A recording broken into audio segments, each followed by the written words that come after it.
হয়ে গেছে, যেখানে 35 লক্ষ টাকা হওয়ার কথা এখানে 48 লক্ষ টাকা হয়ে গেছে। এই নিয়ে আমার একটা ঝামেলা। ও মাই গড, আবু সাইদ ভাইয়ের চিকিৎসার জন্য 35 লক্ষ টাকার বদলে 48 লক্ষ টাকা উঠছে।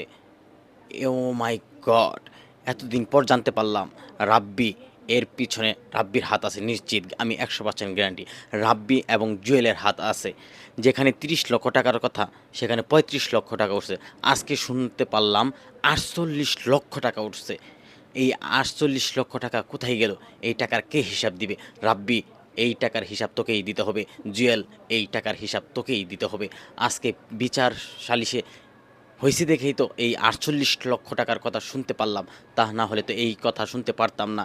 যারা রাব্বির দালালি করেন তাদেরকে বলছি, আজকে দেখে যান আপনাদের রাব্বি বলছে না, তার মুখ দেখেই বলছে 48 লক্ষ টাকা উঠছে।